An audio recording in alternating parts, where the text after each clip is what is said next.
Super Typhoon Goring palabas na ng Philippine Area of Responsibility. Panibagong bagyo, inaasahang papasok sa PAR ngayong araw. Dalawang barangay sa Solsona, Ilocos Norte isolated matapos masira ng bagyong Goring ang kalsada patungo dito. I need to shield my organization, especially QCPD, from further big-bats and backlash because, there were several things that I did na hindi maganda ang dating sa netizens at napaka-negative ng result. Resignation ni Quezon City Police District Director Police Brigadier General Nicolas Torre III kasunod ng tinamong batikos sa isang press conference ng dating pulis na nagkasa ng baril sa isang siklista, hindi ba tinatanggap ni PNP Chief Police General Benjamin Acorda Jr. Sinuntok po nila sa mga tagiliran ako po. Sinuntok ka sa tagiliran? Ilang beses ka sinuntok? Kaibigan at testigo sa pagkamatay ni Jemboy Baltazar na si Sunny Boy sinaktan umano habang kinukuhanan ng salaysay ng mga pulis. Pulis na may suot ng body-worn camera namin na hindi alam kung paano gamitin ito. In line with the long-standing tradition of giving the Office of the Vice President parliamentary courtesy, I move to terminate the budget of the Office of the Vice President. Kinukundina sa mataas na antas, no? Yung ginawa sa Committee on Appropriation, yung pagbubusal sa Makabayan Block. 2.38 billion pesos na 2024 proposed budget ng Office of the Vice President mabilis na inaprubahan ng komite sa Kamara. Makabayan Block kinundina ang maagang pag-terminate ng budget hearing ng OVP.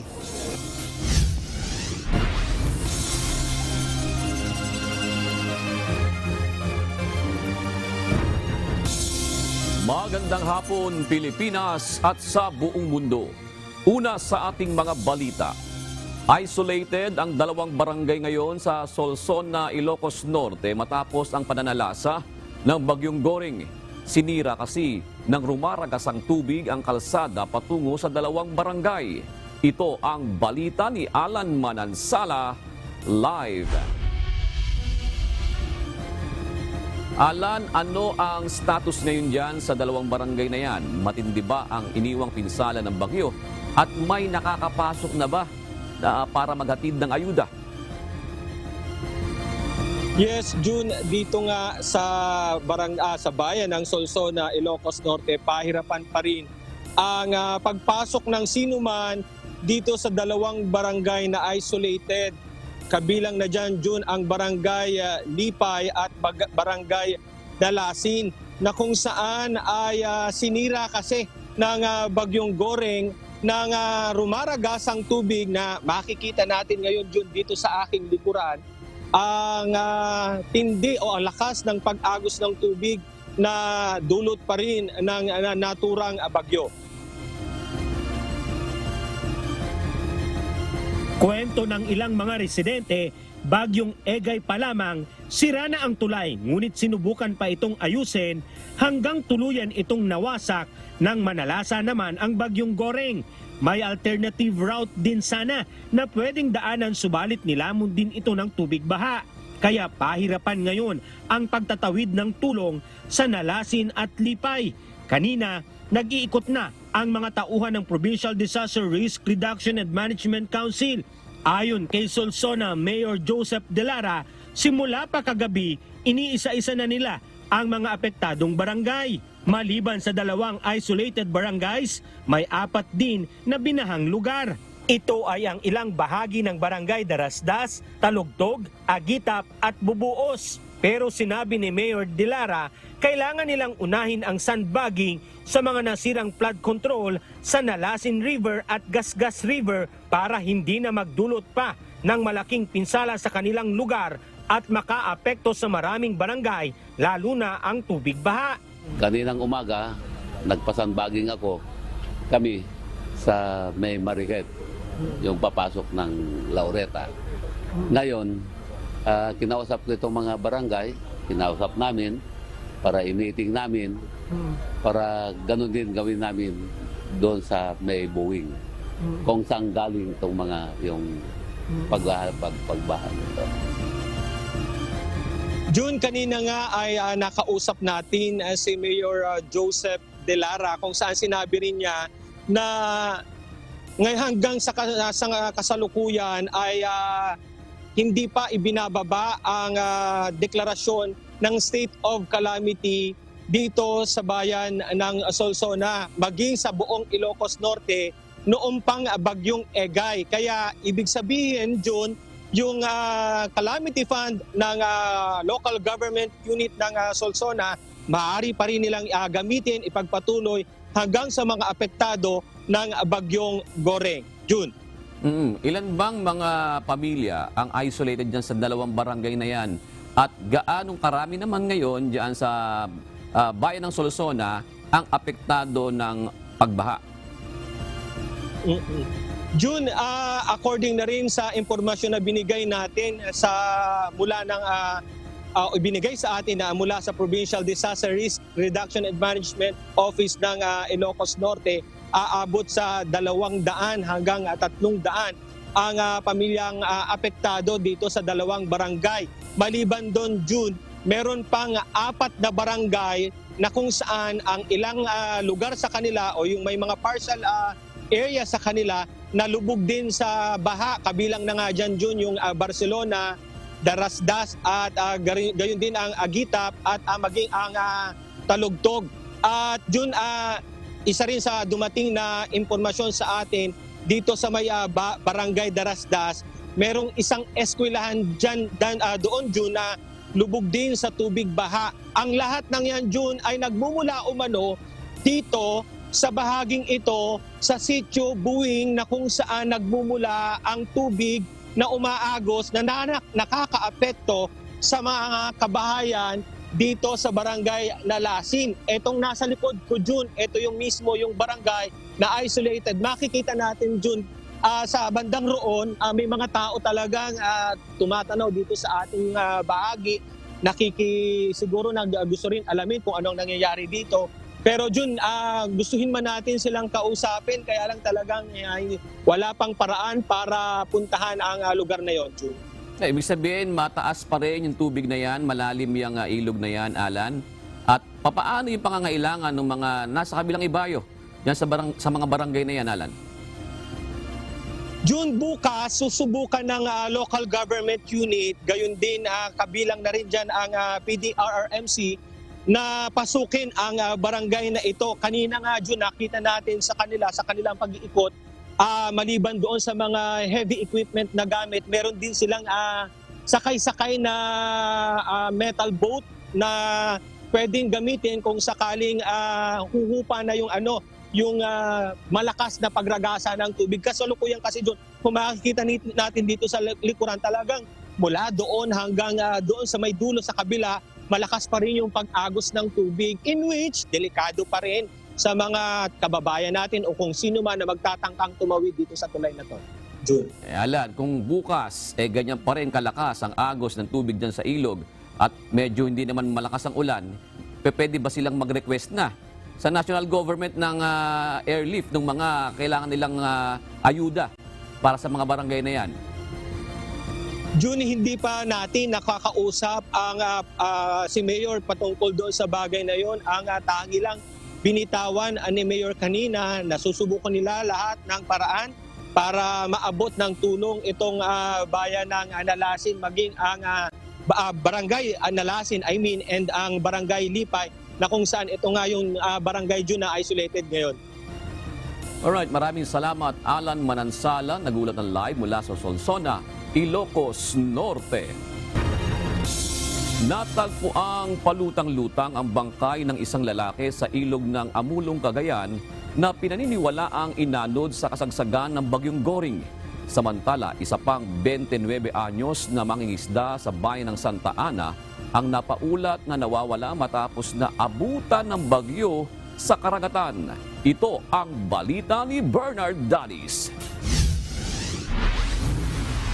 Meron din po tayong nabalitaan po na isa pong casualty sa bayan po ng Amulong. Kaya buti naman po at bahagyang hinto na po ngayon sa unti-unti na rin pong bumabalik po yung ating po mga kababayan sa mga kani-kanilang tahanan po.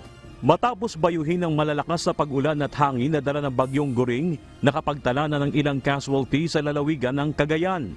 Base sa report na ibinahagi ng Cagayan Public Information Office, natagpo ang patay ang katawan ng isang lalaking palutang-lutang sa may ilog ng Amulong, Cagayan.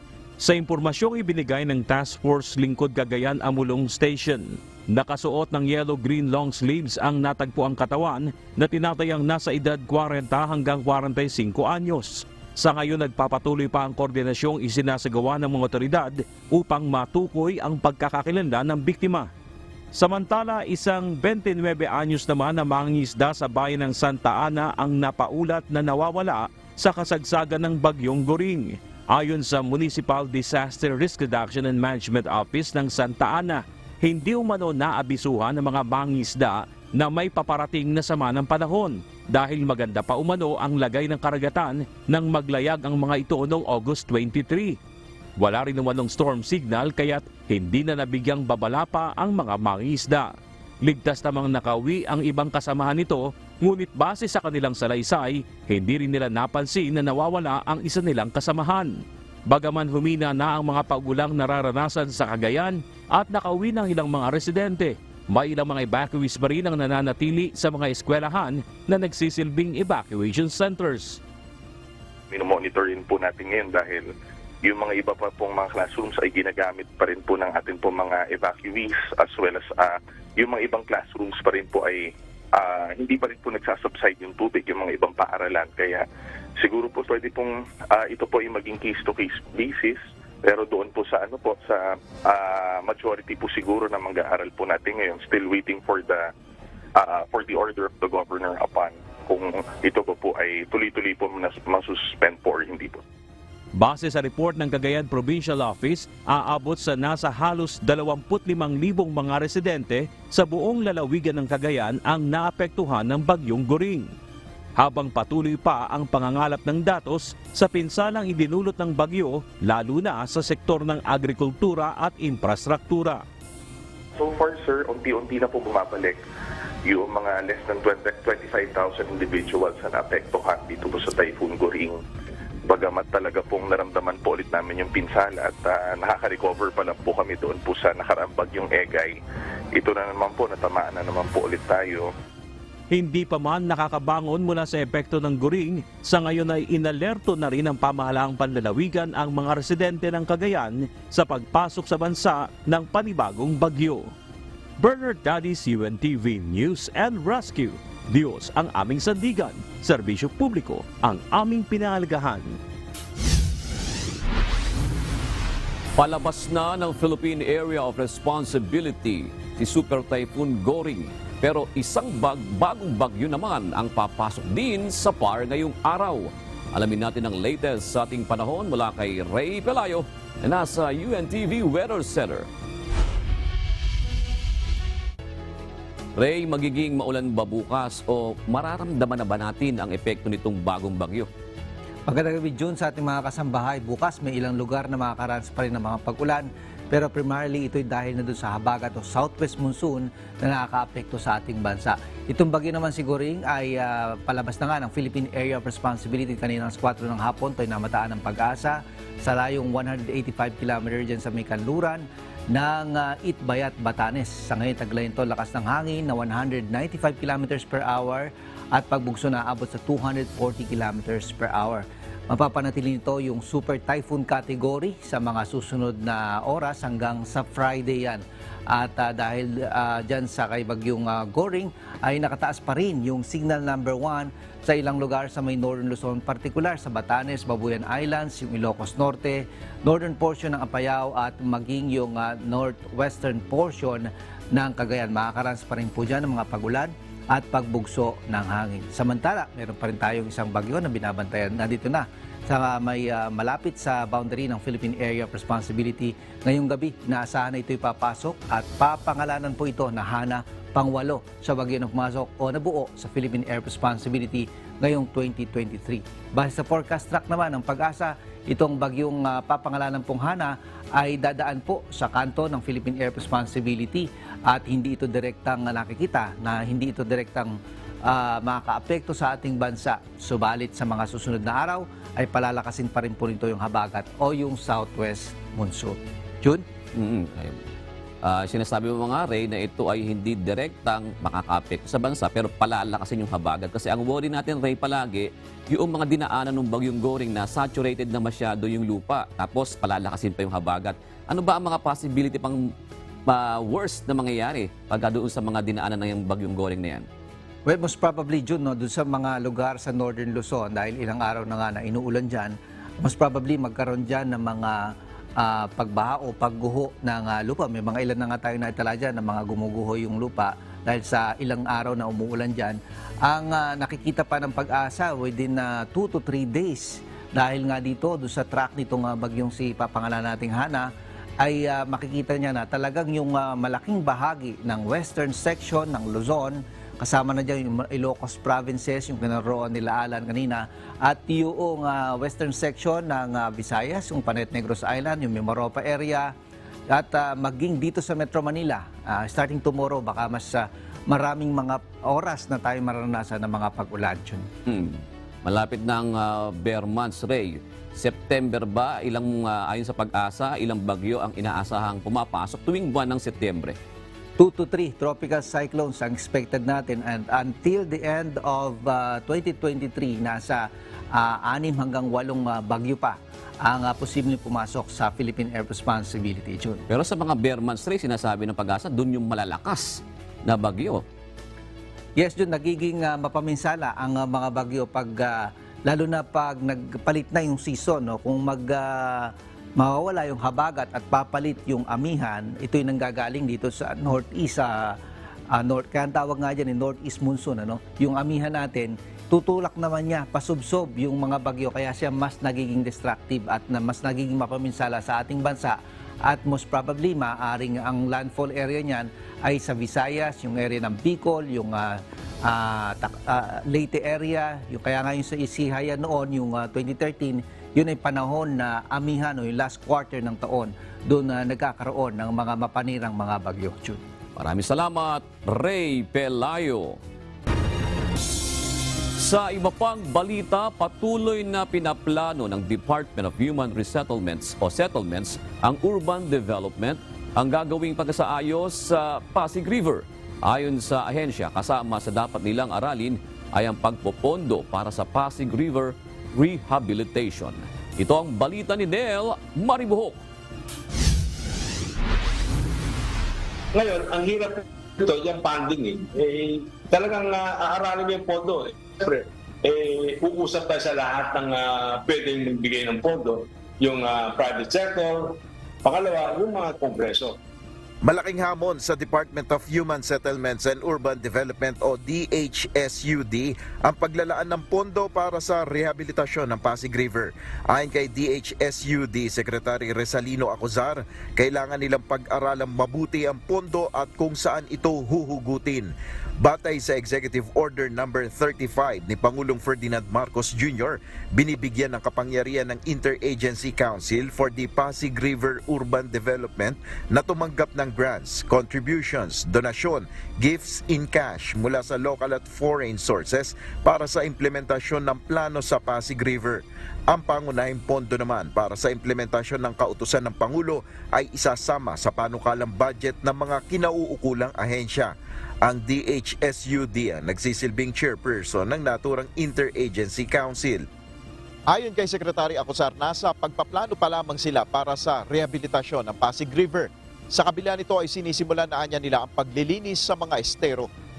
Nasa planning stage kami po ngayon. At for the meantime, nagagawa kami ng showcase para mapakita at makita namin ano pa talaga ang tunay na mangyayari dyan sa Pasig River.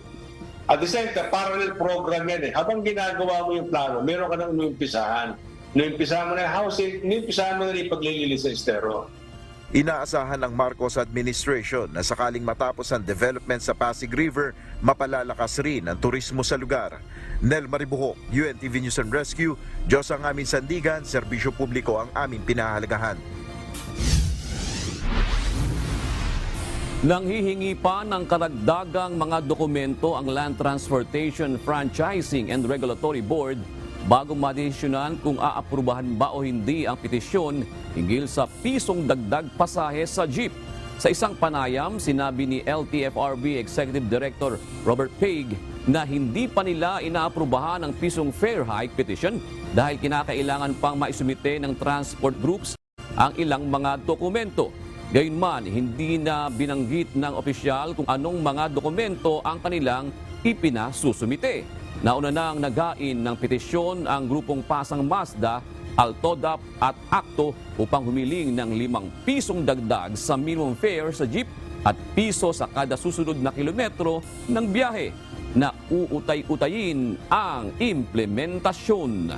Nagbitiw na sa pwesto ngayong araw bilang Director ng Quezon City Police District si Police Brigadier General Nicolas Torre III.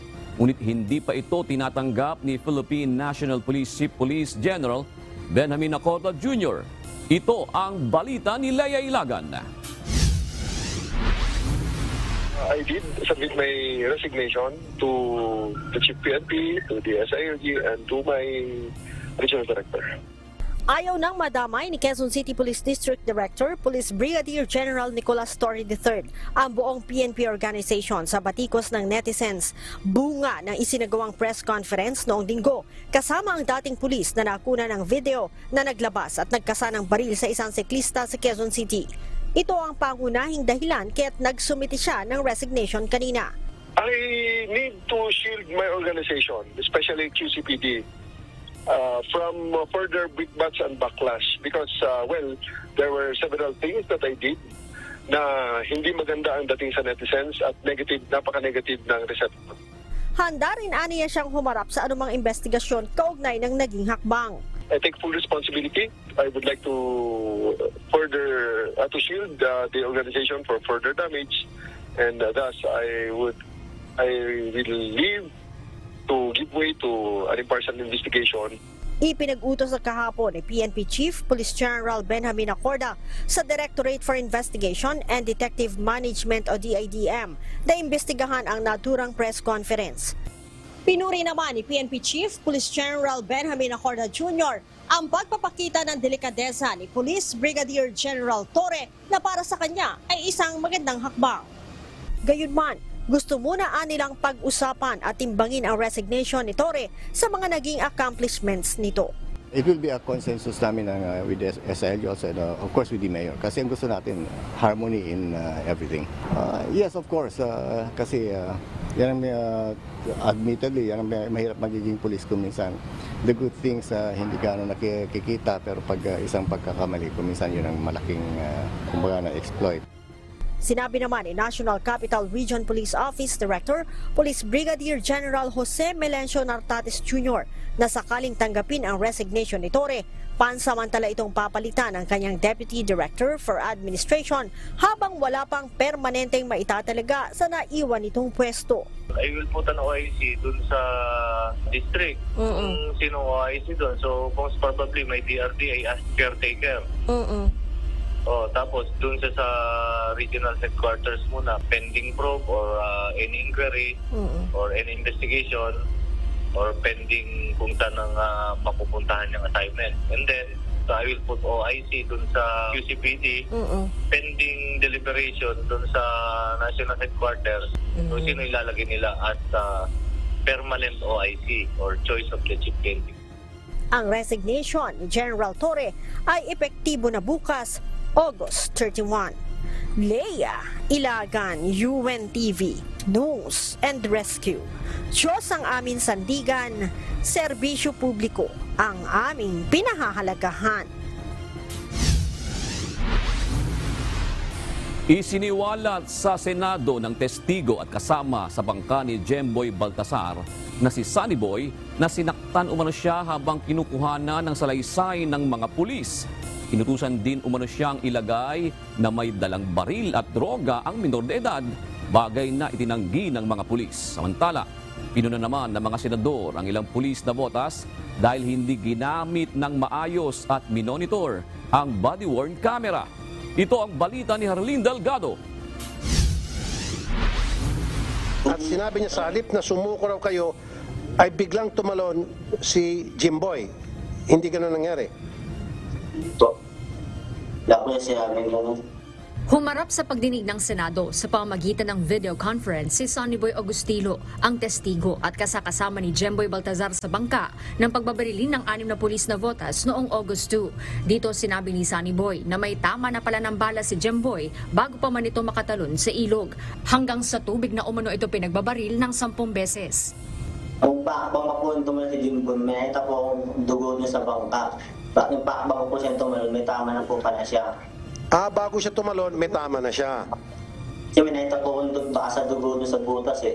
Yung 3 putok, walang tinamaan, and then lumundag siya, pagdating sa tubig, doon siya pinaputukan, 10 at doon na siya tinamaan. Pero ngayon sabi mo, sa bangga pa lang, may dugo na bago siya lumundag. Di po yung nakaano pa lang sa butas, nakaangat pa lang po siya sa butas, doon na po siya pinagbabaril. Ilang larawan din ang ipinakita ni Senate Deputy Minority Leader Risa Hontiveros na kuha umano sa loob ng bangka kung saan makikitang may dugo malapit sa butas. Sinabi rin ni Sonny Boy na sinaktan umano siya ng salaysay. Oo, pinuntok ko nila sa mga tagiliran ko po. Sinuntok ka sa tagiliran? Ilang beses ka sinuntok?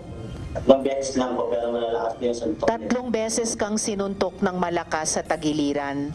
Ipinakita ng komite ang 6 na pulis na votas na sangkot sa pamamaril. Ngunit ayon kay Sonny Boy, wala roon ang umano'y sumuntok sa kanya. Dagdag pa ni Sonny Boy, sinabihan umano siya na ipasok sa kanyang salaysay na may dalang baril at droga si Jemboy. Bagay na itinanggi ni Police Captain Mark Joseph Carpio na team leader ng operasyon.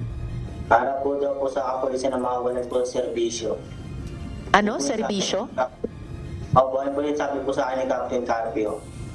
Hindi po, Your Honor. Wala po ako sinabing ganun. Sa tingin mo, nagsisinungaling siya o ikaw ang nagsisinungaling? Hindi po ako nagsisinungaling, sir. Ay, siya nagsisinungaling. Sir, it's her word, sir, against sa akin, sir. Samantala, pinuna rin ng mga senador ang naging paggamit sa body-worn camera. Nakapatay umano ito nang mangyari ang pamamaril matapos umanong maubusan ng baterya. Ayon kay Captain Carpio, naka-issue ang body camera sa isa sa assaulting team, ngunit ibinigay ito sa kanyang body na si Police Staff Sergeant John Vir Tagakay. Ang sa akin kasi, Your Honor, may kakausapin ako bangka dun sa may, Your Honor. Iniisip ko kasi baka pag nakasabit sa akin, pahulog.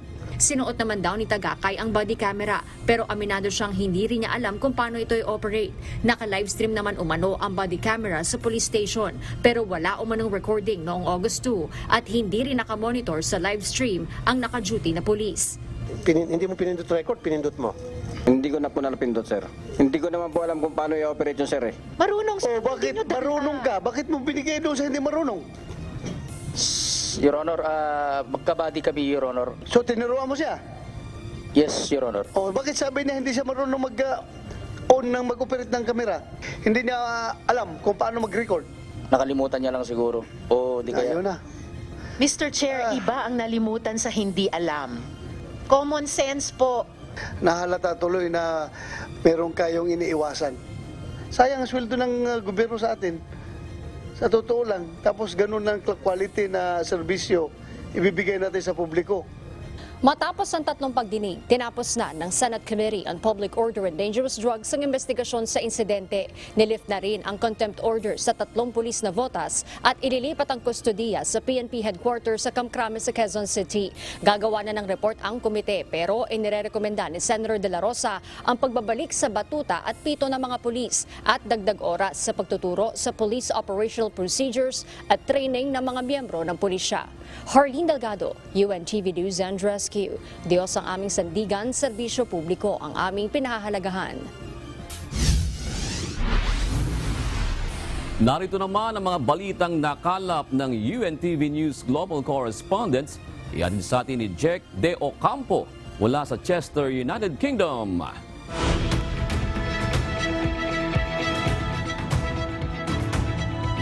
Nice to see you, Jack. Jack, kailan ka pa ba dyan? At welcome sa UNTV News and Rescue. Dumating ako dito last year. Jack, kaugnay ng air traffic control glitch dyan sa UK, ano naman ang tungkulin ng airlines sa mga apektado o stranded na pasahero dahil sa technical issue? Naipatutupad ba yung passenger bill of rights?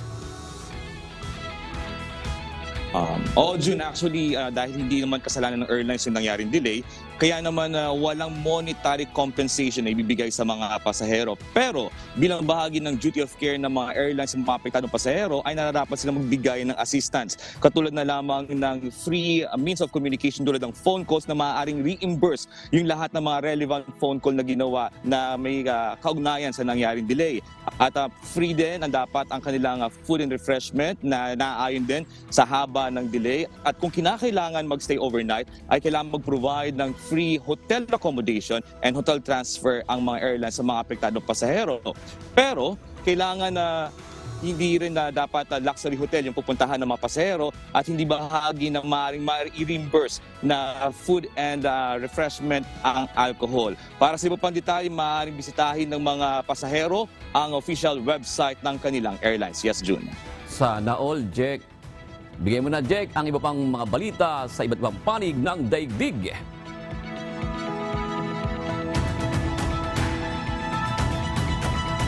Yes, June, inaasahang magtatagal pa ng ilang araw ang epekto ng air traffic failures sa flights sa United Kingdom. Nakikipagtulungan naman ang British government sa mga airline company upang matiyak na makakauwi ang stranded passengers sa mga airport sa Europe. Mahigit sa 1,500 flights ang nakansila araw ng Lunes, August 28, kung kailan public holiday sa ilang bahagi ng Britain sa isa sa pinakaabalang travel days. Ayon sa CEO ng Britain's National Air Traffic Services o NATS, may kaugnayan sa ilang flights data ang naranasang technical failure batay sa inisyal na investigasyon. Samantala, posibleng maging Category 4 ang Hurricane Idalia bago mag-landfall sa Florida, USA, araw ng Miyerkules, August 30. Ibinabala rin ang taas ng storm surge na maaaring umabot hanggang 15 feet above ground level sa ilang coastal areas. Ito ang balita ni Sunny Cos. Inaasahang magla-landfall ang bagyong Idalia araw ng Miyerkules, August 30 sa lugar ng Big Bend ng Florida, USA sa hilaga ng Tampa City. Lalakas pa ang bagyo habang papalapit ito sa estado na posibleng maging major Category 4 hurricane. Isang tornado watch din ang inilabas ng National Weather Service hanggang alas 6 ng umaga Eastern Time para sa mahigit 3 milyong residente sa Western Peninsula ng Florida. Nangangahulugan ito na ang mga buhawi ay posibleng mabuo sa outer bands ng Hurricane Idalia sa buong gabi. Samantala, isa namang kababayan ang naghanda sa parating na bagyo at nagbahagi ng kanilang kasalukuyang kalagayan sa lugar ng Tampa. Handa po kami ng mga tubig, mga baterya ng flashlight at may kaunting pagkain lang din po sa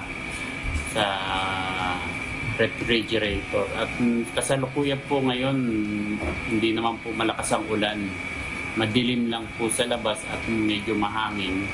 Hindi naman po ganun pa kagrabe. Hinikayat naman ni Florida Governor Ron DeSantis ang mga residente ng agarang paglikas kung hindi pa nakakaalis ang mga ito. Sa pahayag din nito, nag-aalok ang Uber, isang ride-hailing application, ng libreng transportasyon patungo sa mga shelters ng mga counties na dadaanan ng hurricane. Gayon din nakahandang tumugon sa bagyo ang mahigit 5,000 Florida National Guardsmen at ang US Department of Defense kung kinakailangan ayon sa spokesperson ng Pentagon. Sunny Cos, UNTV News and Rescue. Diyos ang aming sandigan. Serbisyo publiko ang aming pinahalagahan.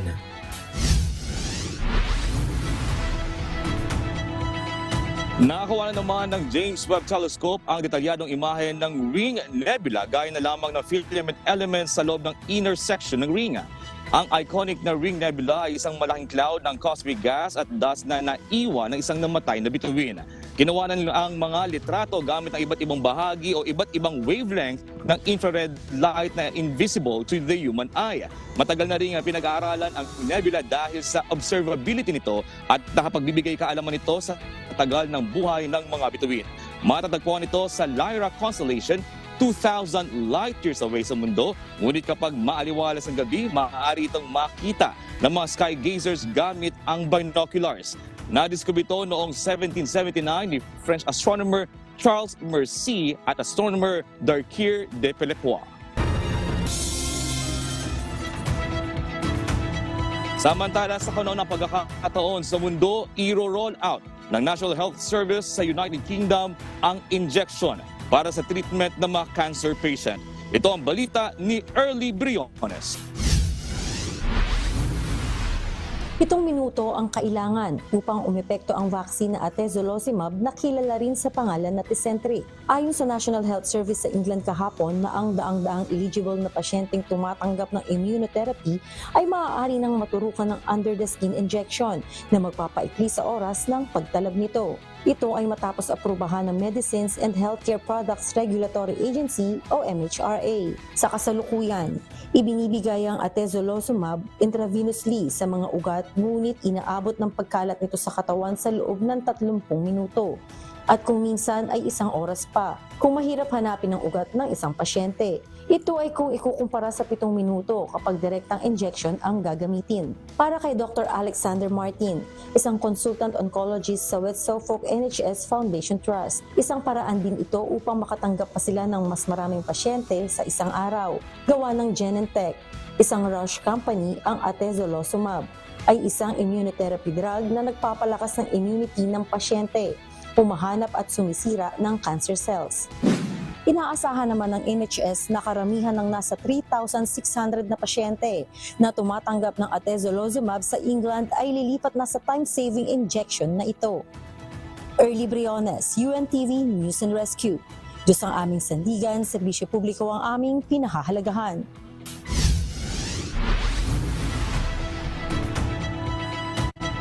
At yan ang mga balita mula sa iba't ibang panig ng mundo. Mula dito sa Chester, United Kingdom. Ako si Jack Del Campo. Magandang gabi. Nakalimutan ko kung anong oras na ba dyan sa kinilalagyan mo sa London. At parang medyo mainit ba dyan ngayon o chill lang ang panahon dyan? Actually ngayon, patapos na rin yung summer June. Dito ako ngayon sa may Chester, United Kingdom. Nasa northern part ito ng England. And ngayon ay 11:15 na ng umaga. Mag-isa ka lang ba ngayon na nagre-report ngayon? 1-1 team? Ay, oo. 1-man team ako ngayon dito June sa may Chester. Alright. Maraming salamat, Jack. Good to see you. Maraming salamat. Maganda. Samantala, mabilis na naipasa sa committee level ng mababang kapulungan ng Kongreso ang 2.38 billion pesos na panukalang budget ng Office of the Vice President para sa susunod na taon. Kinundi na naman ng Makabayan Bloc ang mabilis na pagtatapos ng deliberasyon dahil hindi sila nabigyan ng pagkakataon na makapagtanong lalo na ang tungkol sa pinagkagastusan ng confidential funds ng OVP nitong nakaraang taon. Sa isang pahayag, iginiit naman ng opisina ng Pangalawang Pangulo na walang anomalya sa paggastos nito ng nasabing pondo. Ito ang balita ni JP Nunez. In line with the long-standing tradition of giving the Office of the Vice President parliamentary courtesy, I move to terminate the budget of the Office of the Vice President.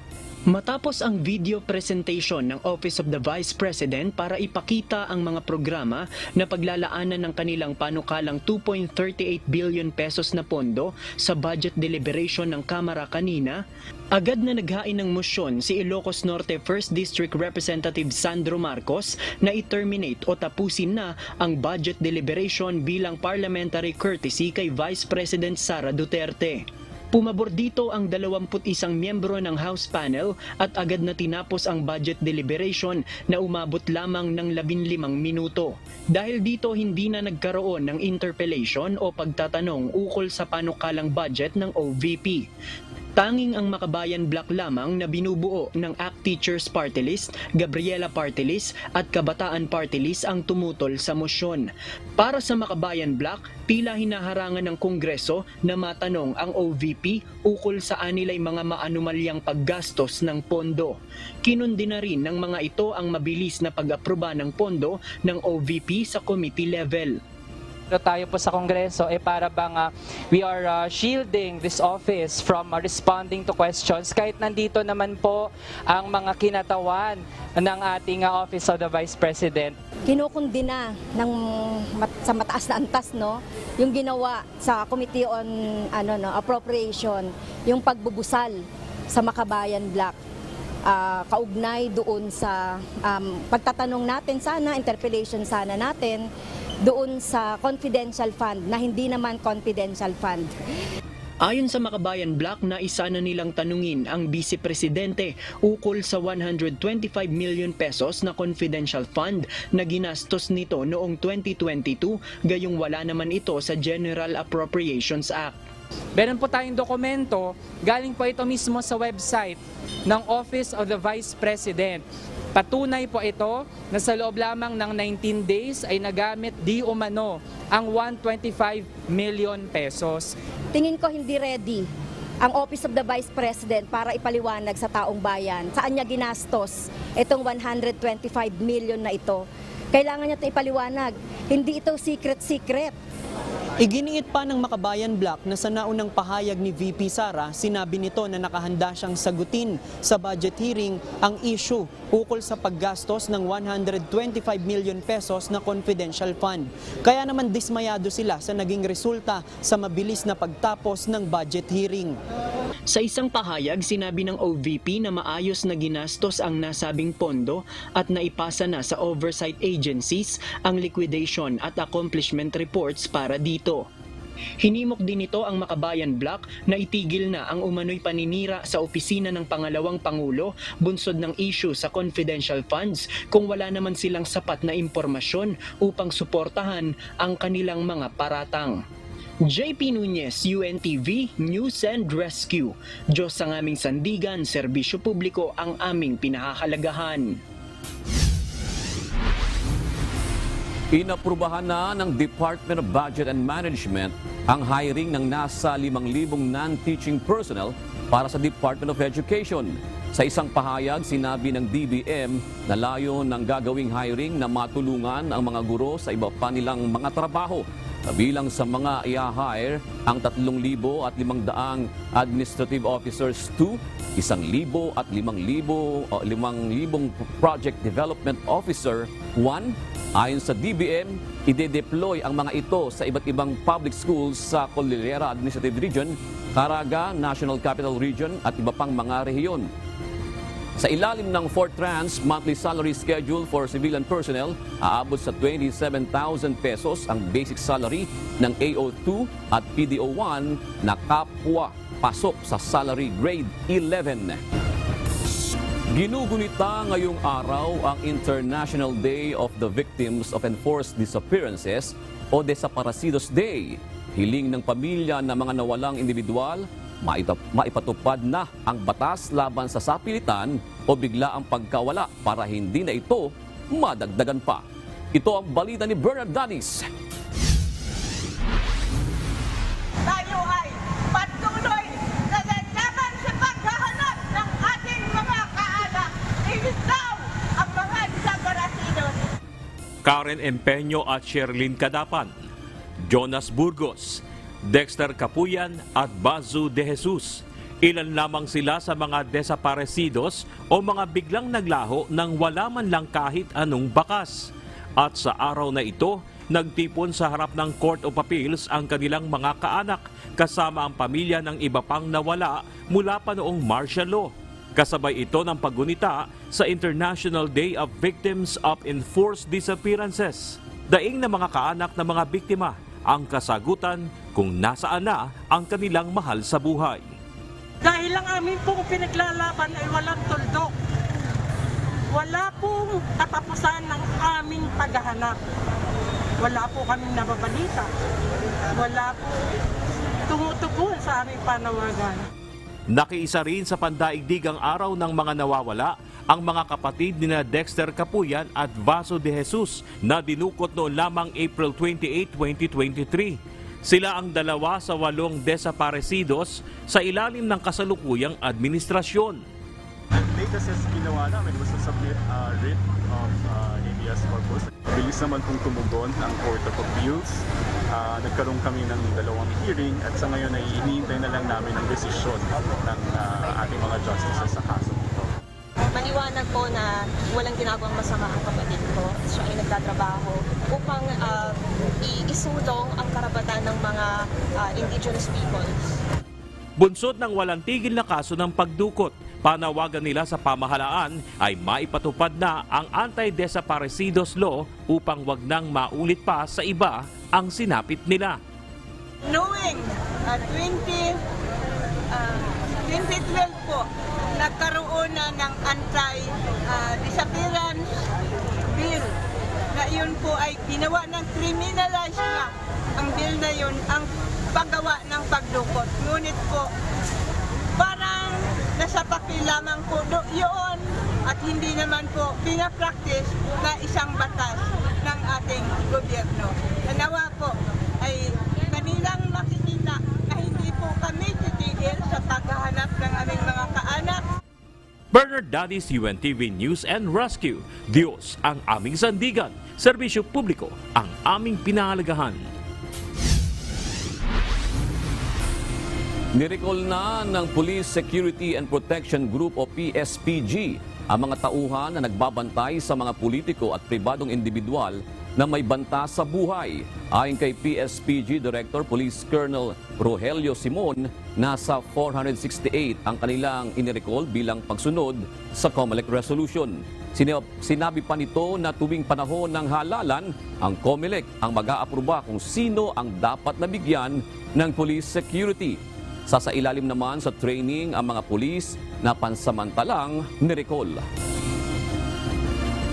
Itong mga nirecall natin, they will be subject for refresher courses, may mga set of activities tayo. Yung iba naman will be magkakaroon kami ng realignment sa security detail for the election duties namin kasi definitely may mga talagang hindi nababalik sa kanila. Sa ngayon, ayon kay Simon, nasa 90% na ng mga protectee ang nag-apply sa COMELEC para bigyan sila ng protective security personnel. Itinakda na ng Commission on Elections o COMELEC sa December 9, 2023 ang special elections sa 3 distrito ng Negros Oriental. Layo nitong mapunan ang nabakanteng pwesto matapos na patalsikin ng Kongreso si dating Congressman Arnie Teves. Ito ang balita ni Dante Amento, live. Dante, magkano ba ang gagastusin ng COMELEC sa special elections at saan kukunin ang pondo para dito?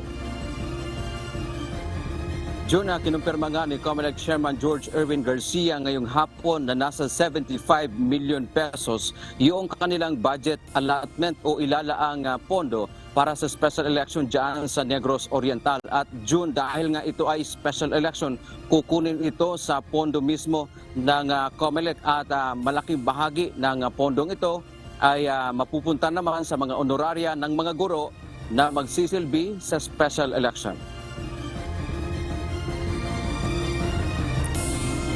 Inihayag ni Chairman Garcia na gagawin nila ang special election sa 3 distrito ng Negros Oriental sa December 9 ngayong taon. May 3 araw para sa paghahain ng certificates of candidacy ng mga tatakbo sa special election mula November 6 hanggang 8, 2022. At ang election period naman June ay umpisa ng November 9 hanggang December 24, 2023. At yung campaign period ay November 9 hanggang December 7, 2023, 2 araw bago ang halalan. At yung botohan naman ay itinakda ng COMELEC na magsisimula ng alas 7 ng umaga hanggang alas 3 ng hapon. Dagdag pa ni Chairman Garcia, sa susunod na buwan ay inaasahang mag-iimprinta na ng mga gagamiting balota. At later on, siguro bago matapos ang buwan ng September, ay makapag-imprenta na kami ng mga balota para sa distrito ng Negros Oriental. Batay sa datos ng COMELEC, mahigit 301,000 ang rehistrado ng mga regular voters doon at 104,468 naman yung para sa Sangguniang Kabataan Election o SK. Sa ngayon June ay natanggap na ng komisyon ang deklarasyon ng House of Representatives na bakante yung pwesto ng Oriental matapos nga mapatalsik si dating Congressman Arnie Teves. Si House Speaker Martin Romualdez muna ang nagsisilbi ngayong caretaker ng nasabing distrito hanggang sa maihalal ang bagong kongresista o ipapalit kay dating Congressman Teves. June, una na rin nga binanggit ng Commission on Elections dahil nga ito ay special election. Ang gusto nilang mangyari, June, gaya ng ginawa dyan sa Cavite, sa ikapitong distrito ng Cavite, ay gawin na rin automated yung special election dyan sa Negros Oriental dahil ang paliwanag ng COMELEC, may pwede pa namang magamit, June, doon sa kanilang mahigit na 97,000 na mga lumang vote counting machine. At inaasahan din natin, John, na maglalabas din ang COMELEC ng kanilang desisyon dito naman sa kung ipopospone ba o hindi yung barangay at sangguniang kabataan elections dyan sa probinsya ng Negros Oriental sa katapusan ng buwan ng Setyembre. Yan ang ating balita. Balik sa June. Doon sa 3rd District, Dante, ilang bayad ba at syudad meron yan? At kung ikukumpara mo sa Cavite, mabilis ang naging eleksyon doon nung nakaraan, Dante. Yes, John, sa ngayon wala pang naibigay sa atin ng Commission on Elections kung ilan talagang bayan yan, yung lugar na yan. Pero yun nga, kung makikita natin, ang inaasahan natin, June, na mas mabilis din ang pagsasagawa ng special election katulad nga ng ginawa ng Cavite. At batay sa pahayag kasi ng COMELEC ngayong hapon, June, pagkatapos ng eleksyon sa December 9, 2023, right after nang ma-close yung botohan at makapag-canvass na, ay agad nilang ipoproklama yung mananalong kandidato dyan sa ikatlong distrito ng Negros Oriental. How about doon sa paglalatag ng seguridad, Dante? Siyempre, pangungunahan pa rin yan ng COMELEC, katulong ang mga law enforcement agency. Mas magiging mahigpit ba sila ngayon dyan?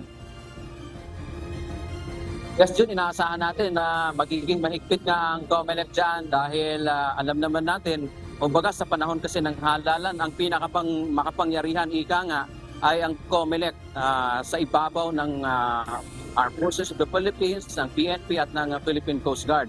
So sila yung maglalatag ng seguridad dyan, Jun. At noong nakaraang mga buwan ay nakapunta din tayo dyan sa Negros Oriental kung saan nagkaroon naman ng public consultation na talagang ang gusto naman nilang magkakaroon na talaga ng halalan dyan. Ang sinasabi naman nila, June, ay hindi naman na ganun talagang kadelikado dyan sa lugar na yan. Kasi ang sinasabi nga nila, kung ipopospone ninyo ang aming lugar, yun yung sa BSKE naman ay kumbaga wala na kaming pinag-iba sa ibang lugar dyan sa Mindanao tulad ng Maguindanao na kumbaga parang lalabas ay delikado. Pero inaasahan natin dyan, June, bago pa magkakaroon ng special election ay magkakaroon muna ng command conference ang COMELEC kasama ang Armed Forces of the Philippines at ng Philippine National Police at gayon din ng Philippine Coast Guard bilang deputized arm ng komisyon tuwing magkakaroon nga ng halalan sa ating bansa. At bukas, June, ay ang COMELEC ay magtutungo dyan sa bayan naman o sa lungsod ng Cotabato sa Mindanao kung saan inaasahan natin ay pangungunahan nila yung security conference naman para sa barangay at sangguniang kabataan elections kasama ang Armed Forces of the Philippines at gayon din ng Philippine National Police at saka ang Philippine Coast Guard. June. Maraming salamat, Dante Amento.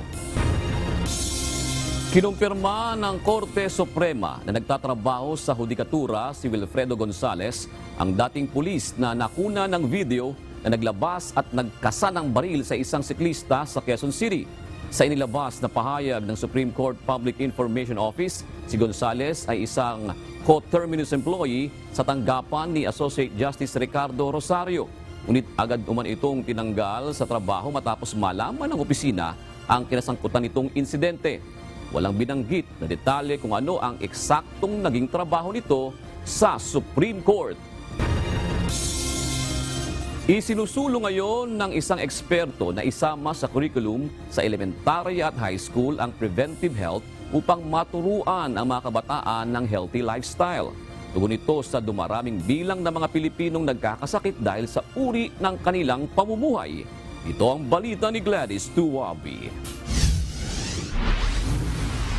Ang pumapatay sa Pilipino, averaging 500,000 a year ay non-communicable disease. So sa araw-araw, 1,500 deaths per day. Ang tindi nito, ito ay silent killer disease. Kunyari, manigarilyo ka, hindi ka mamamatay ngayon. Diabetes, hindi ka mamatay, pero pahihirapan ka niyan sa gastos at sa sakit. Mahirap man o mayaman, bata man o matanda, tinatamaan na rin ng tinatawag na non-communicable diseases. Ayon kay Dr. Tony Liachon, Special Advisor ng Department of Health for Non-Communicable Diseases, ito ang uri ng sakit na hindi nakakahawa. Ito ay tinatawag na lifestyle diseases na pang-anim sa mga sanhi ng pagkamatay ng mga Pilipino kahit noong kasagsagan ng pandemya. Pag sinabi mong non-communicable, ito yung lifestyle diseases na 80% ang pinapatay nito sa Pilipino. So ibig sabihin, ang split nila 80-20. At ang non-communicable disease lifestyle na dahil sa paninigarilyo, sa alak, sa katabaan, unhealthy food, physical inactivity, mental stress, ang killers ng bansa kahit ng COVID. Kaya sa unang pagkakataon, inilahad ni Dr. Liachon ang mga plataforma na pagtutuunan upang mapangalagaan ang mga Pilipino mula sa non-communicable diseases. 3 bagay: to teach, yan ang una, to heal and then to lead. My proposal is to insert preventive health into the curriculum sa elementary at high school kasi formative years. Maraming mataba na mga bata na at then nakikarry over sa workplace. So around mga 5 to about 10% ng mga kabataan natin tumataba because walang ginagawa. Habang bata pa lamang ay ituturo na ang magandang lifestyle para sa maayos na kalusugan. Pagkatapos ipasok sa mga paaralan, isusunod naman itong ituro sa workplace, local community, hanggang sa maabot ang bawat mamamayang Pilipino sa buong bansa. Ayon kay Dr. Liachon, malaking tulong ang pagtuturo upang mabigyan ng sapat na kaalaman ang mga Pilipino at hindi mapaniwala sa mga fake ads. Pangalawa ay ang HEAL, kung saan kakailanganin ang tulong at involvement ng bawat sangay ng pamahalaan. At malaking tulong ito upang maabot ang target na humaba ang buhay ng mga Pilipino sa susunod na henerasyon mula 71 years old hanggang 80 years old. Hindi kaya ng department of ito Kailangan to whole of government and whole of society approach. Ibig sabihin, every sangay ng government should be involved in health. They will devote money and time to health. Panghuli, ang bawat Pilipino ay dapat maging isang leader. Dapat ang bawat isa ay tinitingnan ang kalagayan at kalusugan ng mga kasama. Every Filipino citizen should embrace the concept of health. So we will transform the Philippines into a health-conscious, with long lifespan. Nation's health is nation's wealth. So therefore, para hindi tayo maghirap, we need productive, educated population to create a tiger economy anchored on good health and good education. Ayon kay Dr. Liachon, ilan lamang ito sa mga pinaplanong gawin ng Department of Health upang maiwasan ang non-communicable diseases. Ganun pa man, bukod sa pagsusuri sa mga pagkain kakainin, binigyang diin nito ang kahalagahan ng pag-iihersisyo lalo na kung nasa bahay upang mapanatili ang malusog na pangangatawan. Gladys Tuwabi, UNTV News and Rescue. Diyos ang aming sandigan, serbisyo publiko ang aming pinahahalagahan. Sa pagpapatuloy naman ng UNTV Volleyball League first round eliminations, magtutuos bukas sa first game ng triple header ng UVL ang Ombudsman Graftbusters at PNP Lady Patrollers 1:00 ng hapon na gaganapin sa Paco Arena. Kapwa nais makabawi ng dalawang koponan na nakatikim ng kanilang unang pagkatalo noong nakaraang linggo. Sa second game, hangad naman ang AFP Lady Gunners na makamit ang ikatlong sunod na panalo sa kanilang bakbakan ng Judiciary Justice Servers 3:00 ng hapon. Subalit ang Judiciary, desidido na makamit ang second win matapos patumbahin ang DFA emissaries noong August 24. At sa main game, pipilitin namang talunin ng DFA emissaries ang Senate Lady Defenders sa kanilang bakbakan 5:00 ng hapon. May tig-isang panalo at talo na ang Senate habang wala pang panalo ang DFA sa kanilang huling 2 laban. The whole team is trying to give their best para mas ma-improve pa namin yung skills, yung teamwork namin with each other. So, siguro yon yung kumpiyansa sa isa't isa, tiwala na we can do this. Sa lahat ng volleyball fans, manood kayo dito sa UNTV palagi. Para naman meron namang iba kayong pinapanood, hindi lang yung mga professional league, may ibang mga liga pa. Sa mga sumusuporta sa Senate, maraming salamat sa inyong lahat. Nagpaabot ng pakikiramay si Pangulong Ferdinand Marcos Jr. sa naulilang pamilya at mga mahal sa buhay ng batikang broadcaster na si Mike Enriquez. Sa isang mensahe, nagbigay pugay ang Pangulo sa naging serbisyo at dedikasyon ni Mike Enriquez sa paghahatid ng patas na mga balita at impormasyon para sa sambayan ng Pilipino. Labis na ikinalungkot ng Pangulo ang pagpanaw ng veteranong mamamahayag na anyay isa sa mga haligi sa industriya ng broadcasting. Kasama rin sa mga nakiramay ang buong hanay ng Presidential Communications Office sa panguna ni PCO Secretary Cheloy Garafil na isa din dating journalist. Kinilala rin nito ang mga naging kontribusyon ni Mike Enriquez sa larangan ng pagbabalita sa loob ng mahigit 5 dekada. Samantala, nag-alay naman ng bulaklak ang ilan sa mga taga-suporta ng batikang broadcaster sa kanyang spot sa may Herman Moreno Walk of Fame sa Eastwood, Quezon City. Sa isang opisyal na pahayag kahapon, kinumpirma ng GMA Network ang pagpanaw ni Mike Enriquez na kanyang naging tahanan at kapuso sa loob ng ilang taon. Kami rin po sa UNTV ay nagpapaabot ng taus-pusong pakikiramay sa mga ulila ni Ginoong Mike Enriquez.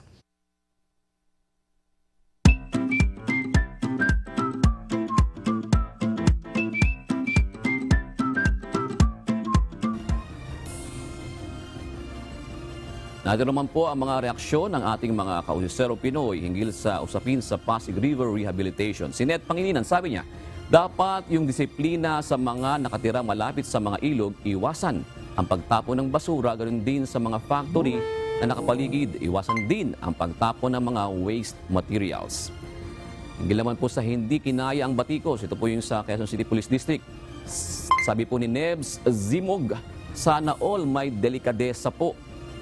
General Torre deserved the highest commendation. Dapat tularan ito ng mga taga-Bucor, maging si SOJ, kaysa sila patuloy nagiging dahilan ng downfall ng admin act of heroism or resignation. Hinggil naman po sa Hurricane Idalia, sabi naman po ni Alan Arroyo, ingat po sa mga kababayan sa Florida. Maingatan nawa kayo ng Diyos. Yan. At shoutout naman po sa ating mga masugid na ka-usiserong Pinoy. Gaya po ni Yuichi, si Rosalinda Alesna, si Maria Sumailo, si Bernardo Perez, si Benny Lucena, at si Cesar Rosacia.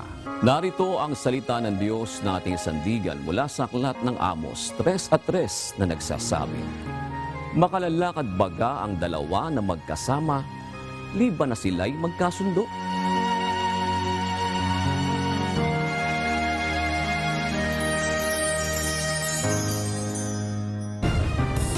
At yan ang naging kabuuan ng ating balitaan ngayong gabi. Aming inilahad ng buong katapatan kung paano namin nasaksihan. Kayo'y makapagtitiwala na ang aming nakita at narinig ang aming ibinabalita. At dito po sa UNTV, Diyos ang aming sandigan, serbisyo publiko ang aming pinahahalagahan. Magandang gabi po.